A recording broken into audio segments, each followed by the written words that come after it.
L'entrepôt du bricolage de Saint-Jean-de-Moiran et Chirolles-Comboire, Saint-Martin-d'Air vous présente Si on parlait. L'entrepôt du bricolage, l'esprit entrepôt, ça change tout.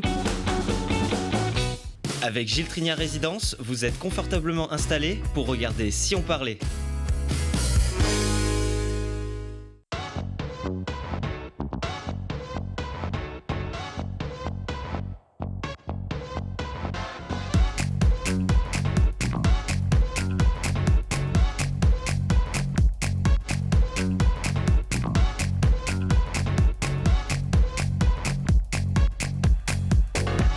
Bienvenue à tous, très heureuse de vous recevoir autour de ceux qui vont adoucir vos soirées, éveiller votre curiosité et vous faire rire surtout. Et sourire avec celui qui transforme les couacs, les drames, les tranches de vie en humeur, en humour et en rire souvent. En croquant l'actualité, il nous fait réfléchir sur ce monde, le monde aquatique si doux, si beau et aussi en péril. Et la protection se trouverait aussi dans les aquariums des passionnés. Son monde clair-obscur offre un délicieux velouté tantôt joyeux, tantôt mélancolique. Entre jazz et chansons françaises, cet artiste va titiller vos émotions. Elle pourrait être inclassable. Nous, on la classe déjà dans nos coups de cœur. Regardez ce qu'elle sort. C'est magnifique. Elle s'appelle Gradia Giu. Bienvenue. Bonsoir. Vous êtes une artiste, on ne va pas dire chanteuse, hein. Vous êtes chanteuse, vous êtes aussi compositrice, vous êtes une artiste qui donc chantait et sort ce dernier album qui s'appelle Bright Darkness, donc l'obscurité lumineuse. Et vous adoucissez nos âmes avec pourtant beaucoup de caractère. On va découvrir cet album et cette belle artiste que vous êtes dans un petit instant. D'un monde poétique à l'autre, votre quotidien à vous côtoie les ténèbres. Vous nous transporterez cette fois non pas dans les abysses, juste dans les profondeurs un petit peu en dessous du niveau de la mer, à la rencontre des espèces qui vous passionnent. Frédéric Salmeron, bienvenue. Merci beaucoup. Vous êtes président de l'association des aquariophiles de Grenoble, vice-président de la Fédération française d'aquariophilie aussi. Et on va découvrir ce monde aquatique avec deux copains que vous nous avez amenés. Et ceux-là, il faut les aimer. Hein. Et il faut les aimer beaucoup, beaucoup, beaucoup, car ils sont en voie d'extinction. Ah. Très bien, on va tout savoir sur ces espèces. Et puis, son pseudonyme parlera au plus bricoleur d'entre nous. Aussi, Clé de Douce tente-t-il de dénouer des situations, de réparer le monde avec un coup de crayon ? Oui, je suis en voie d'extinction aussi, c'est très dur. Bonjour madame. Bonjour monsieur. On avait dit qu'on Comment faisait ça comme va? si on ne se connaissait pas. Mais bien voilà. sûr, vous êtes Donc, déjà en train de faire vos devoirs alors. Oui, je commence déjà à croquer, mais bon, j'attends un petit peu. Ça, j'en suis très heureuse. Forcez le trait, hein. Moi j'aime bien quand on nous caricature, c'est comme ça aussi que le monde est beau, quand il est un peu déformé avec notre vision. C'est vrai. On va vous y inciter. Vous êtes dessinateur humoristique, c'est comme ça qu'on aime le dire. Vous êtes dessinateur, vous êtes artiste. Et donc vous croquez l'actualité qui fait nos beaux jours, qui fait les beaux jours de nos premières heures de la journée. L'éphéméride 2025 de Clé de 12. Il sort, ça y est, on le trouve déjà partout ? C'est la 21e et incroyable, maintenant on la trouve à un 3e endroit. Parce qu'au début, il y avait un seul magasin. Ensuite, il y en a eu 2 pendant quelques années. Et là, cette année, il y a un 3e magasin, parce que j'ai un libraire à Saint-Marcelin qui m'a dit donne-moi des éphémérides. Alors, donc, je vais peut-être vendre des éphémérides à Saint-Marcelin. Mais on ne les trouve pas partout en France non, il faut les commander. C'est le monde qui est ici rassemblé sur toutes ces feuilles. Donc, un jour, une humeur. C'est donc plus vite, plus haut, plus fort.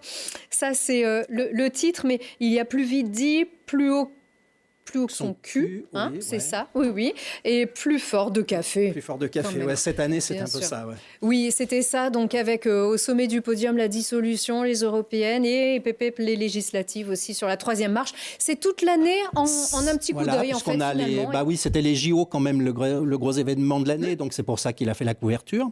Mais c'est vrai que c'est se dire qu'est-ce qui s'est passé sur l'année précédente. Donc, alors, il y a des moments, ça tombe, des fois j'ai le coup de chance, c'est que le dessin tombe vraiment pile. On se dirait que j'ai fait le dessin le jour J, alors qu'en réalité, je suis pas comme Madame Irma qui dit ce qui va se passer dans un an. Moi, je dis ce qui s'est passé il y a un an. Je fais à l'envers. Certains pourraient le faire. Parfois, c'est vraiment troublant. Hein. Il y a des fois, je me dis, j'ai vraiment eu du bol. Mais Peut-être bon, ce sont les réminiscences d'une année sur l'autre aussi C'est qui les font marronniers. ressortir l'actualité, c'est ça, Voilà. peut-être aussi. Alors, vous avez parlé des JO, on va parler des élections évidemment, puisque ça a été aussi l'un des grands faits de l'actualité, de notre actualité en France. oui, Il y a puis j'ai eu aussi des l'occasion de répercussions sur vous. venir dans les studios ici pour croquer quelques élus qui se sont pris des grandes victoires ou des grandes gamelles, C'est ça, mais selon les auparavant, uns les autres. est-ce que déjà vous travaillez pour cette éphéméride? Est-ce que c'est vos idées? Est-ce que on a bien compris que chaque jour n'a pas été dessiné un an avant. Comment est-ce qu'on travaille sur les élections aussi? Pourquoi est-ce que ça sort à ce moment-là, ce jour-là? Ce jour-là, Oui, c'est un travail de toute mais- une année en fait, ces petits Oui, dessins. l'éphéméride, en fin de compte, c'est comme je n'avais pas d'album et que des gens disaient tu devrais faire un album, et je dis mais moi je travaille au jour le jour, je fais l'actualité. Et puis voilà, je me suis mis tout d'un coup à me dire qu'est-ce qui va se passer, qu'est-ce qui s'est passé l'année dernière, l'actualité, ça a été quoi? Et je sélectionne 365 dessins. J'ai plusieurs milliers de dessins dans ma boîte sur mon ordinateur qui sont là, qui ont été scannés toute l'année. Et je fais une sélection et il y a un tiers. La recette, c'est un tiers de dessins faits pour des clients parce que je travaille quand même pour des gens. Je Pour fais pas vivre, que- bien oui, sûr voilà. aussi. Je fais de l'alimentaire, l'art culinaire. Je fais un tiers de dessins qui sont faits lors de directs, quand j'interviens en direct, lors de colloques, de débats, de mariages, de autre chose. D'émissions Je dessine, télé et des aussi, dessins comme qui peuvent celle-ci. être repris, puis des dessins que je fais que pour Spécialement l'éphéméride, pour l'éphéméride. parce que personne me demande de dessiner Trump ou ce qui se passe en Iran, ce qui se passe dans le monde. Souvent, pourtant, j'ai ouais. pas des gens qui me demandent ça, mais je me dis c'est important. Et là, sur ce Et là- type d'émission, donc, vous avez égayé de votre coup de crayon nos émissions dédiées aux législatives, les soirées électorales, bien sûr, Voilà. mais aussi les débats qui les avaient précédés. Ça, ce sont aussi des dessins qu'on peut retrouver qui, parfois, quand on les relit après coup, qui sonnent peut-être qui sonnent un petit peu différemment aussi. sur les dessins en direct, allez, si je récupère 10% de dessins, c'est un grand maximum parce que les dessins en direct, c'est vraiment ne vont en profiter que ceux qui vivent le moment aiment leur hache, même c'est plutôt à la minute. Des fois, je m'aperçois que le dessin, les gens ne vont pas le comprendre, ou alors il faudrait que je réexplique le contexte. Là, Voilà, par des exemple, fois. ce dernier dessin qu'on vient de voir, si on le publie là aujourd'hui, il sonne différemment puisqu'il a été dessiné alors que cet élu qu'on vient de voir a été un peu rattrapé par l'actualité par la suite. Oui, il va m'obliger Voilà. à aller retourner voter encore. Un candidat qui a été contraint de démissionner, Hugo Prévost, sur la première circonscription. De toute façon, l'actualité politique et sociale aussi réserve toujours des surprises d'un jour à l'autre aussi. Donc, certains dessins sont parfois obsolètes. Oui, il y a des dessins qui peuvent très vite vieillir. On peut se dire, tiens, mais qui est cette personne? Valérie Hayé, mais qui est-elle? Je ne me rappelle plus. Ah bah oui, c'est celle qui se présentait aux élections européennes. Et puis des dessins, on se dit, mais c'est pas possible, c'était hier, quoi. On a l'impression qu'on a un rapport à l'actualité, puis il y a des choses qu'on loupe aussi. Il y a des fois des personnes qui peuvent se dire, tiens, mais c'est quoi ce dessin? Et il leur manque la petite info. Alors j'essaye de rajouter des fois une petite phrase pour dire, tiens, si les gens ont loupé ce qui s'est passé, on va remettre ça. Mais il y a beaucoup de dessins qui sont aussi intemporels, sur des sujets sociaux, sur le travail, sur des thèmes sur lesquels je travaille beaucoup. Les agriculteurs, Et ça revient, bien si sûr. on réglait tous ces problèmes-là, la religion en prend un petit peu pour son grade. Les JO. Les JO, Évidemment. Donc ça, les c'est vraiment ce qui a JO, marqué. Là, il fallait aussi faire un tri, parce que j'imagine que vous avez été très, très inspiré par les Schtroumpfs aussi, qui ont été offensés par Philippe Catherine, c'est ça? Oui, c'est sûr. C'était vraiment se moquer du grand Schtroumpf. C'était vraiment une honte, cette cérémonie. Il y a- vraiment, si Gargamel, d'ailleurs, c'est ça. c'est plein. Il y a Emmanuel Macron qui pend au cou de Tony Riner, c'est lui? Oui, parce que c'est vrai qu'il courait un peu partout pour pouvoir être pris en photo. Donc, c'est vrai que s'il avait pu rester accroché aux médailles, il aurait beaucoup aimé, je pense. Mais voilà, on retrouve un petit peu tout ça. Aussi, finalement, avec ce prisme des JO, vous essayez de réfléchir. Est-ce qu'on peut aussi se tourner nous-mêmes en dérision, comme l'avait fait Philippe Catherine, et puis finalement, tout le monde aussi va aller revendiquer, va aller contester. Vous prenez du recul en disant, attendez... voilà. Me tourner en dérision, ça va. Ce qui est plus dur, c'est de tourner en dérision les autres. Des fois, il y a certains autres qui n'aiment pas du tout. Voilà. Mais ce qui est souvent je dis j'ai de la chance, je travaille qu'avec des gens intelligents. Donc vous regrettez le Qu'est-ce manque que de c'est dérision agréable. aussi, le manque de dérision que peuvent avoir certains. Oui, je suis toujours interdit à certains endroits. Il y a toujours des. Ah. Voilà, on est. Ah bah oui, on est Par un pays. exemple Non, je ne vais pas donner les D'accord. exemples. Je ne vais pas faire de la délation directe. Mais il y a plein de personnes qui disent non, on ne prend pas ça parce que il y a des moments aussi des gens qui disent non, sur ce sujet, on n'a pas le droit de faire de l'humour. On ne va pas rire de ça. En ce moment, c'est tendu. Ah bon, bah si c'est tendu, peut-être que rire un coup, ça ferait peut-être du bien.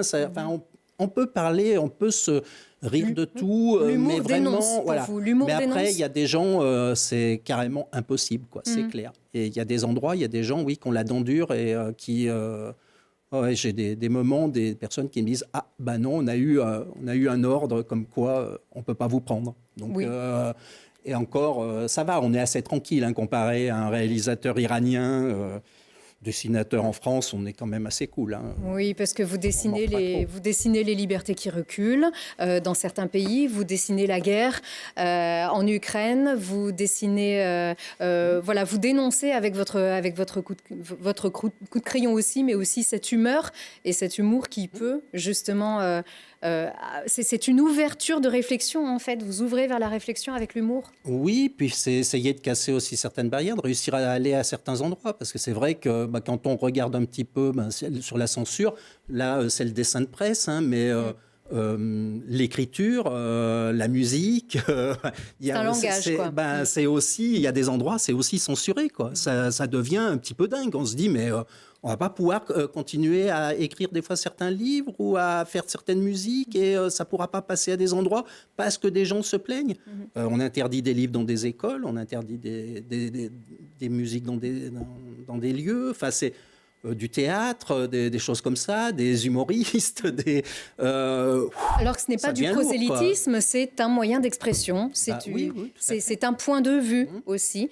Alors, puisqu'on parlait de langage, le langage de l'écriture et du dessin, pour parler d'écologie, celui-ci, il est infini pour vous. C'est le numéro du 1er janvier parce que c'était le thème principal de l'année de l'UNESCO. Je prends toujours l'année de l'UNESCO pour le premier dessin et là, ça va être sur l'écologie, sur les glaciers. Donc, ça a souvent été aussi. Oui, mais non, il y a une année, c'était l'année de la pomme de terre. Non, mais pour vous. Oui, pour l'UNESCO. Non, pour moi, oui, je suis assez proche là-dessus. C'est un sujet qui revient.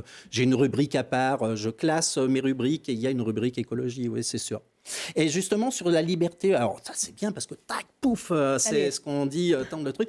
Je vais avoir une expo à partir de samedi prochain qui va être dans un lieu, voilà, donc très vite, c'est une exposition qui s'appelle À la limite et qui est sur des dessins qui ont été refusés ou acceptés et de voir un peu la difficulté ou l'incompréhension qu'il peut y avoir sur certains dessins. Et c'est au 20 rue Guémard, c'est en face de la gare et c'est au local des Amis du Travailleur Alpin. Jusqu'à quand ? Indéfini pour l'instant. Voilà. Je sais que je leur laisse l'expo et puis ils la gardent quand ils veulent. Voilà, puis je viendrai la rechercher un jour. On espère qu'on peut aussi vous y rencontrer. Évidemment, on ne peut pas s'arrêter sur tout puisque c'est une découverte qu'il faut soulever, déguster. Ne dévoilez pas tout. Non, déguster chaque jour aussi. Mais alors là, donc, vous allez nous tourner un petit peu en dérision. Oui, donc je vais me mettre à gratter un peu du papier. D'accord. Bon, on les verra tout à l'heure. Allez-y, foncez. Je ne sais pas si vous avez le sens de l'autodérision. Moi, oui. Donc, et l'éphémérique, donc c'est chez Artaud et BD Fugue Café, puisqu'il n'y a quand même que 2 libraires qui le font. Donc, voilà, on peut les trouver à côté des livres Fayard qui sont censurés justement. Voilà. Pour savourer toute l'année avec vous, Clé de 12. Merci beaucoup. À très vite. À cette fin d'émission. Non, restez. Non, il faut quand même nous finir. Là, justement, on va tout de suite dans les océans et les rivières. Et oui.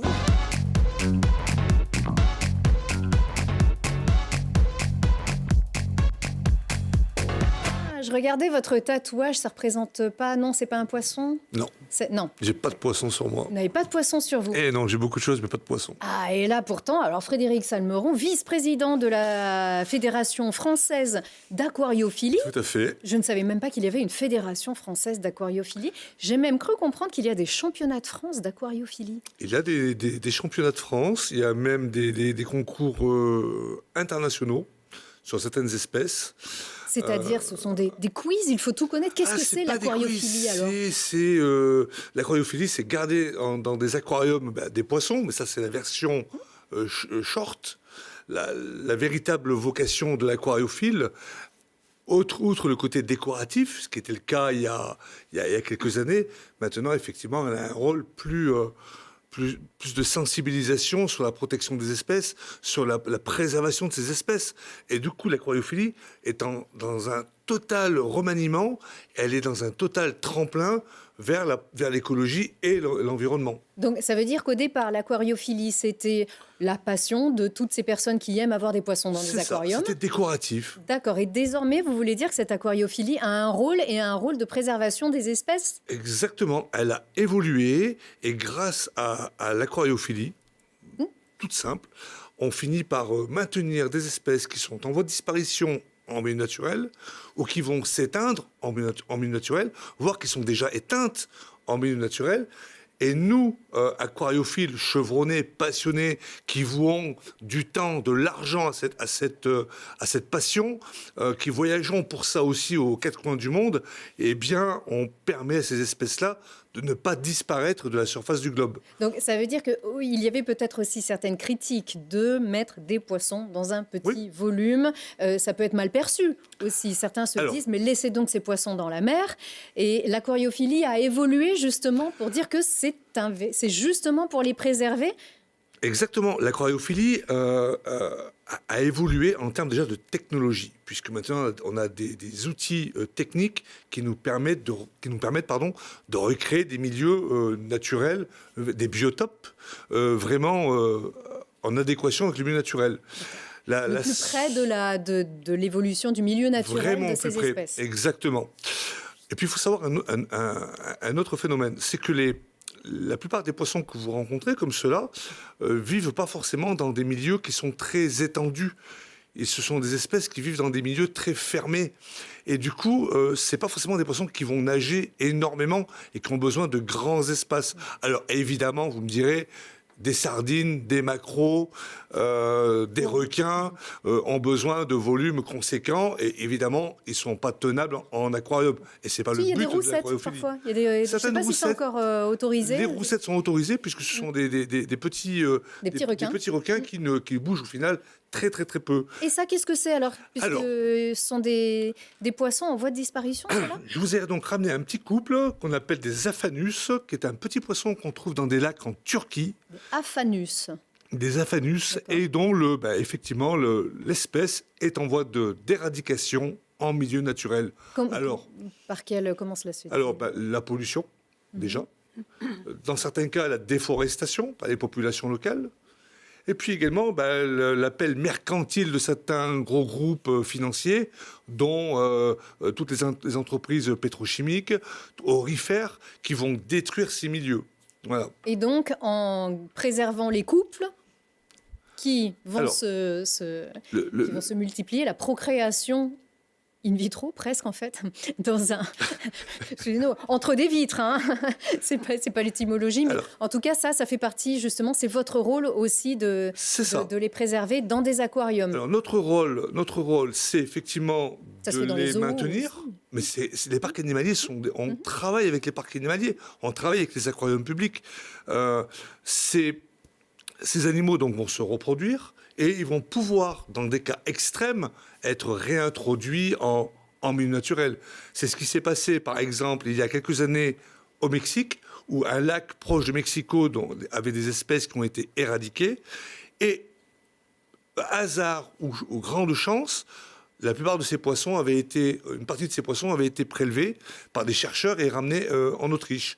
Et on a pu réintroduire ces poissons à la demande des autorités mexicaines, plusieurs années après, une fois que le lac avait été nettoyé. Donc c'est une très très très belle mission que l'on a, réellement. Donc, je suppose que vous n'êtes pas tout seul, évidemment, à vouer cette passion merci. pour les espèces. On peut le voir ici, il y a beaucoup de monde lors des bourses. C'est donc des bourses aux poissons. Vous organisez la 8e. Bon, c'est dans quelques Alors, jours. c'est dimanche.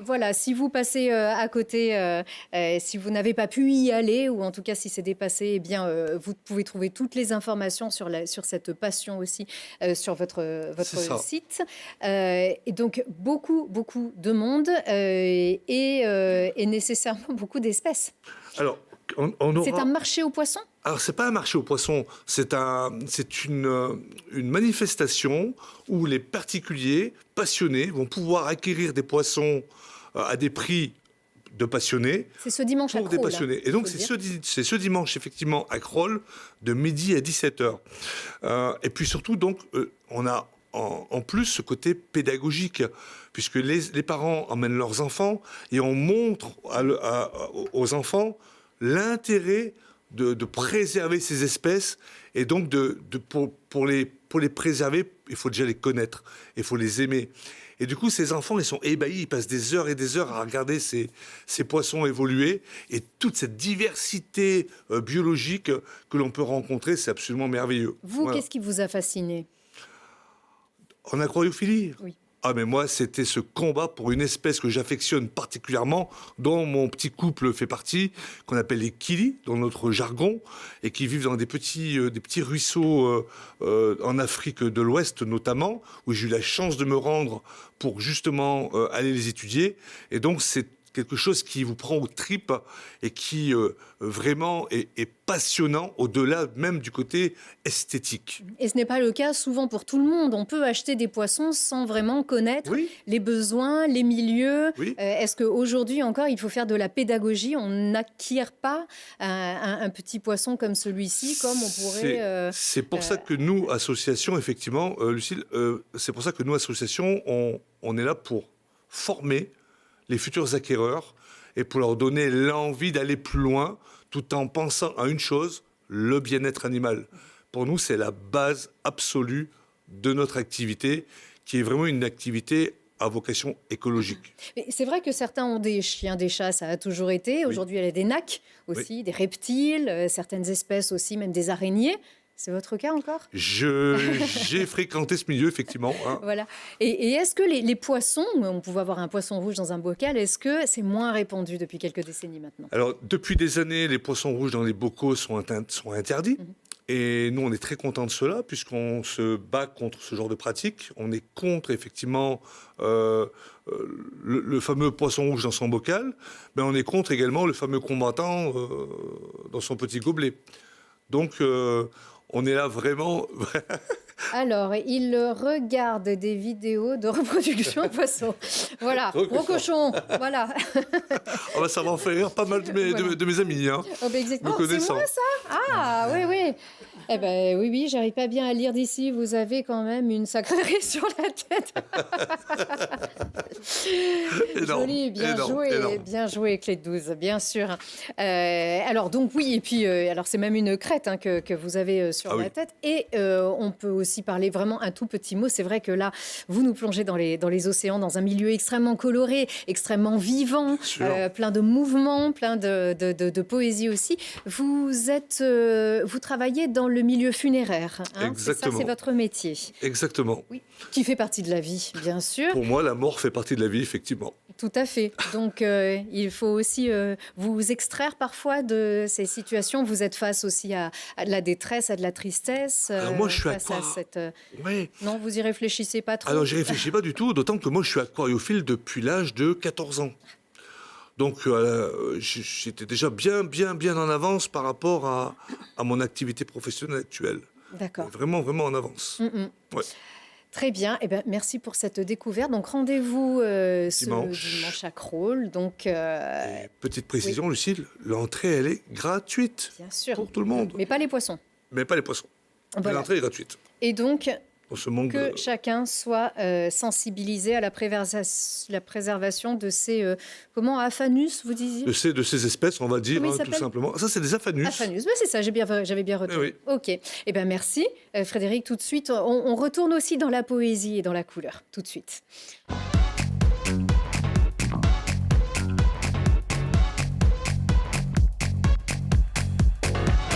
Si on sortait un nouvel album avec une voix douce mais rauque, avec de la poésie mais du caractère, des lunettes noires et claires aussi, hein.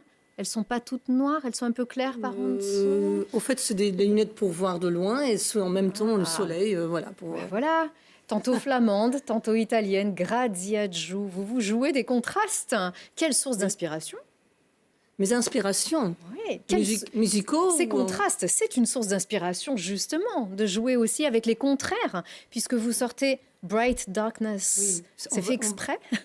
Non, c'est un parcours de vie aussi, des ténèbres vers la lumière. On peut dire à peu près que je sors donc des ténèbres. J'étais un enfant résilient, on dit. Et donc une voix qui n'a pas pu s'exprimer à l'intérieur d'un foyer, qui était donc assez violent, oui. Et le fait que je puisse aujourd'hui m'exprimer en chant date de ces moments-là où je n'ai pas pu m'exprimer avec ma voix durant beaucoup d'années. Ce que vous aviez, ce que vous gardiez justement toujours à l'intérieur, ou est-ce que c'est ce besoin de chanter qui a été un besoin d'exprimer, d'exorciser presque justement cette tranche? En fait, j'ai pu le faire parce que comme j'étais un enfant résilient, ce qui veut dire une fois que je sortais de la maison, j'ai découvert donc des endroits, des univers où je pouvais m'exprimer. À l'intérieur de l'école de musique, je suis allée moi-même m'inscrire et j'avais cette espèce de caractère de force pour dire c'est pas cette vie-là seulement que j'ai à l'intérieur de ce foyer, il y a autre chose. Cette autre chose, je suis allée le chercher, donc c'est la lumière. Et ça peut être la nature, donc je m'exprime beaucoup, enfin il y a beaucoup de choses que je trouve dans la nature qui m'aident. Il y avait la musique. Et donc le chant, le solfège à l'école, c'était quelque chose qui m'a donc permis de découvrir ma voix. Et puis j'ai travaillé le piano, puis j'ai beaucoup voyagé par la suite, parce que ça durait quand même 15 ans, ces années de ténèbres, on va dire. Et donc, grâce à cette façon de pouvoir chercher des choses qui m'ont donné une certaine façon de me réconcilier avec la vie, parce qu'il y a autre chose que donc la maltraitance, on veut dire, j'ai eu ce don aussi, je pense, de pouvoir permettre à rendre dans ma musique et mes textes ce que je ressens depuis mon enfance. C'est cette musique qui vous a tenu, qui a été salvatrice même, vous le saviez au fond de vous. C'était votre langage. C'était mon langage, effectivement, et j'ai pu le traduire dans ce que j'ai écrit aujourd'hui, dans mes 7 albums d'ailleurs, et dans celui-ci où j'ai vraiment voulu me ressourcer un petit peu dans mon enfance, mais en même temps dans les 4 langues dans lesquelles que je vis, parce que j'ai donc vécu le flamand, l'italien, l'anglais américain de ma grand-mère et le français, qui est donc mon langage d'adoption, puisque je suis arrivée en France. D'Anvers, vous avez vécu à Anvers. Voilà, je viens d'Anvers, Belgique, et je suis arrivée en France à l'âge adulte. Est-ce qu'on va vous découvrir, on va écouter un extrait de ce nouvel album qui s'appelle Dolphins tout de suite. Dolphins. When dolphins dance me there and see, it sounds like freedom, no doubt there'll be. They live like angels of the ocean, whose graceful motion entrance and enchants. Magic is the smile through the eyes of a dolphin. It says anyone can master the art of happiness.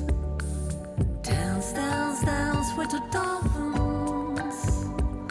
Stars jumping under cloud water. Dive, dive, dive with the dolphins. Behind the precious joys of life. Ça s'appelle Dolphins, c'est les dauphins. Est-ce que c'est justement cette douceur et à la fois très énergique? Il y a de la douceur et de l'énergie chez les dauphins? En fait, le dauphin, je l'ai découvert dans un milieu donc aquatique. Bien sûr, j'étais à la mer et j'ai eu la chance de nager avec une colonie. Ça a été filmé au moment même, la colonie de dauphins. par hasard, puisque j'étais sur un petit canoë, et puis je me retrouve avec tous ces dauphins.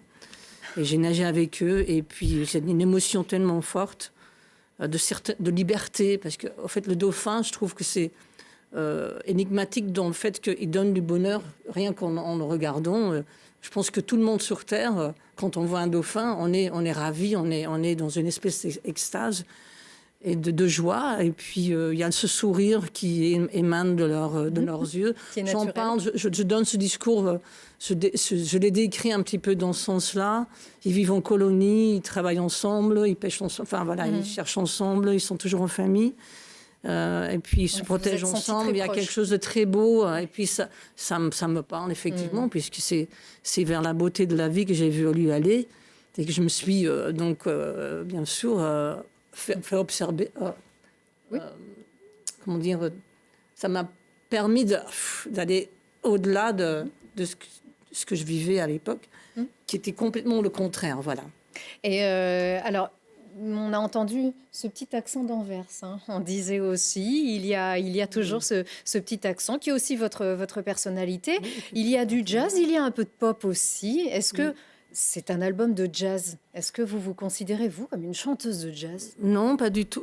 Non, pas du tout. Le jazz, je l'adore, je l'aime beaucoup. Et ça fait plus de 25 ans que j'écoute énormément ceci. Mais j'ai commencé à écouter de la musique, donc oui, par des crooners, grâce à ma grand-mère, qui écoutait Dan Martin, Frank Sinatra, Bing Crosby. Donc j'étais un petit peu sauvée par cette lumière-là de ma grand-mère, qui nous apportait ses vinyles. Et puis la musique classique, parce que j'en fais toujours, puisque je l'ai appris au piano, à l'école de musique, et puis je joue toujours du classique, de Debussy à Chopin, et puis la pop surtout. À l'âge de 14 ans, j'ai découvert d'abord la musique progressiste qui va de Led Zeppelin à Frank Zappa, à Deep Purple, Lou Reed, David Bowie. Je pense que j'ai vécu la meilleure en fonction de la musique qu'on peut raconter populaire. À l'époque, c'était cette musique-là qui m'a transformée aussi, qui m'a osé aller dans des moyens de m'exprimer et de m'habiller aussi, et de conquérir, d'avoir une certaine identité, personnalité. Elle part de là, cette personnalité, de cette musique de l'époque de Frank Zappa et tout ça. Ouais, un peu complexe aussi, mais très très riche. Oui, et puis androgyne oui, aussi, une certaine façon de savoir qu'on peut exister autrement que d'être juste une fille ou un homme. Ou, voilà, je me suis permis beaucoup de liberté, puisque il a fallu que je me façonne et que je montre que je pouvais exister autrement que cette petite fille qui a été donc... Voilà. Qui a été à l'épreuve, évidemment, dans votre... Rien à voir avec le genre musical, mais il y a du Patti Smith, je trouve, aussi, dans votre être, moi, je trouve. C'est un autre genre, Oui, c'est ça. Un autre genre musical, un autre genre artistique. Alors, qu'est-ce que... Bienvenue dans le Dauphiné, mais bien sûr, c'est pour ça. C'est le dauphin qui vous a amené jusqu'à nous, bien sûr. On a mis les aquaphiles d'un côté. Et oui. Ah ouais, c'est un mammifère marin, le dauphin. Et oui, ça en fait pas partie. Exactement, c'est un peu trop gros pour un aquarium. Ça pourrait, bien sûr. Et puis, vous êtes en tournée aussi. Vous allez passer notamment le 29 novembre au Fontanil-Cornillon. Notez-le bien. Le 31 janvier au, comment on dit, le Hub à Grenoble. Le Hub. Ah, parce qu'il y a un tréma, un umlaut, le Hub. Grenoble. Et puis, à Grenoble. je serai aussi quand même au Sunside, c'est un grand jazz club à Paris, le 18 décembre. Parce que je lance donc l'album à l'Atrium pour les Grenoblois au Fontanil. Le 29 novembre, et puis à Paris le 18 décembre. Et aussi, la capitale n'a pas besoin d'être davantage convaincue. Vous avez eu 4 T sur Télérama avec votre précédent album, ce qui est Télérama incroyable. pour l'album précédent, Fragments, c'est celui-ci, 4 étoiles dans Jazz Magazine. Ouais. Wow. Ça commence bien. Forcément, vous ne composez pas pour avoir de la reconnaissance, mais tout de même, comment est-ce qu'elle résonne pour vous? En fait, si, ça fait du bien, parce que quand on travaille dans un domaine artistique, on le fait pour soi, mais une fois qu'on s'expose, on a besoin de retour, et ça fait du bien d'avoir ce retour, mais pas que de la presse, aussi du public qui dit souvent la musique, votre musique va vers mon âme. mais en même temps, elle sort de mon âme aussi. Donc, elle est très profonde, effectivement, avec une sincérité. C'est le cas, puisque je pense que quand on compose, on peut difficilement, sur un long terme, se mentir. Et puis ça ne m'intéressait pas non plus de faire seulement... Parce que j'ai donc travaillé le jazz, les standards de jazz, énormément. Mais je ne me sentais pas me produire seulement en faisant des standards de jazz. J'avais vraiment besoin de... Enfin, une fois que j'ai commencé à écrire, j'ai plus lâché la plume. Et même le piano, j'ai eu un grand moment de vide, c'est-à-dire de l'âge de 13 ans à 30 ans, j'avais plus touché le piano parce qu'il a fallu que je passe à autre chose à un moment donné pour me reconstruire d'ailleurs, hein, puisque s'il y a un passage aussi à ce niveau-là, il faut se reconstruire psychologiquement, il faut comprendre ce qui s'est passé et comment devenir l'être que je suis aujourd'hui. Pouvoir fonder une famille et tout ça, il faut avoir des repères que j'avais pas, donc je les ai trouvés. Et donc effectivement, dans ma musique, on peut que le ressentir, ceci. Oui, et ça, ce ne sont que des étapes finalement. Autant chaque jour est un dessin, un album, c'est une étape et c'est une tranche de vie, une tranche de votre vie qui fait du bien à nos vies aussi. Merci. Voilà, et ça déjà, c'est déjà aussi un retour, une récompense aussi, ce bien de faire aux gens avec la musique. Et bien, on vous garde encore dans une petite seconde pour les bons plans. Allez.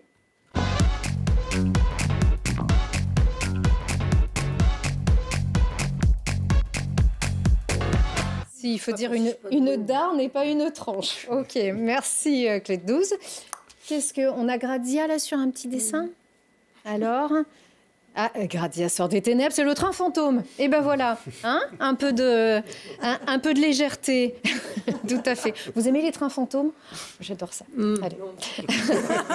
Les ténèbres. Non, j'en sors d'ailleurs là. Oui, tout à fait. Non, vous aussi, vous aimez Marc Prioret, c'est ça? Ah oui, c'est une découverte musicale d'un jeune artiste, pianiste, que j'ai vu à l'œuvre 2 fois déjà, et puis j'ai son album qui est magnifique. Oui, j'avais envie de parler de lui, parce que c'est aux Victoires de Jazz, il a été nominé. Magnifique. Vraiment, cette année. Il sera sur pianiste. Le prochain, Marc, qui nous écoute, bien sûr. On verra. Allez, bon, on va à l'épicerie, nous, mais pas forcément pour nous, qui ne sommes plus étudiants.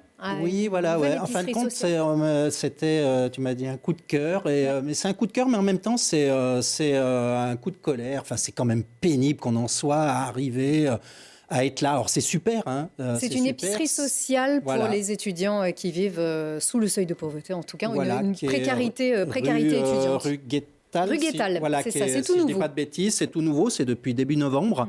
Mais alors qu'on est en train à l'Assemblée de se dire, est-ce qu'on impose les riches? On est obligé de faire des magasins pour que les étudiants puissent manger.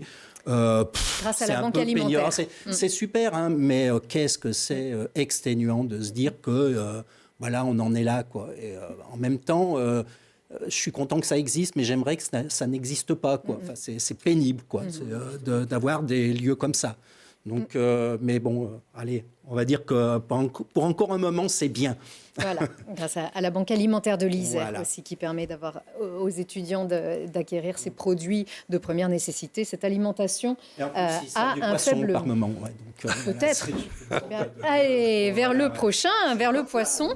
Alors le poisson, là, c'est le poisson dans l'aquarium. Ne pas les manger, bien sûr. Récifalp, c'est nouveau, ça c'est aussi votre petit coup de cœur? Et ouais, c'est un petit coup de cœur qu'on a eu. C'est un magasin qui s'est ouvert il n'y a pas très longtemps. Et je dois dire que c'est très surprenant parce que d'une part, c'est des passionnés, indiscutablement. C'est une équipe de 3, donc assez sympathique en termes de communication. Et puis surtout, c'est très propre. Et il y a tout ce qu'il faut. Il y a plein de bonnes choses. Et puis on peut vraiment se rincer l'œil pour le coup, même gratuitement. Pour se faire plaisir, et je trouve ça absolument génial. C'est à temps sain. C'est ça, c'est à temps sain. Voilà, la découverte du monde aquatique commence aussi par là. Très bien, merci beaucoup Frédéric, et merci beaucoup à vous tous de nous avoir ouvert cette porte sur votre univers. Vous êtes toujours les bienvenus ici sur ce plateau, et vous tous, merci encore de votre fidélité. À très vite.